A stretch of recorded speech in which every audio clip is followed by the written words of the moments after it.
विश्व साइकेल दिवस अवसर रे मोर युव भारत संबलपुर और लोकसेवा संगठन मिलित भावे महानदी रिवर फ्रंट समलेश्वरी मंदिर निकट रे एक विशाल मास साइक्लोथन कार्यक्रम आयोजन करथिले। एही कार्यक्रम रे 100 रु अधिक युवक और युवती उत्साहर सह अंशग्रहण करथिले।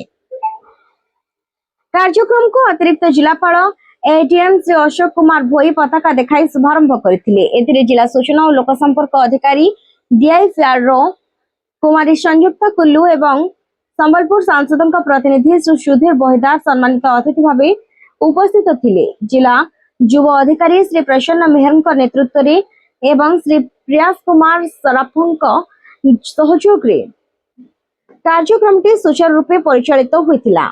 एही अवसर रे उपस्थित समस्त अंशग्रहणकारी फिट इंडिया प्लेज ग्रहण करी सुस्थ जीवन शैली परिवेश सुरक्षा और साइकिल व्यवहार को प्रोत्साहन देवा पई संकल्प नेथिले। वक्ता माने कहिथिले जे साइकिल चलाइबा द्वारा शारीरिक सुस्थता वृद्धि पाइबा सह परिवेश प्रदूषण ह्रास पाए एवं एक सबुज और सुस्थ समाज गठन रे सहायक हुए।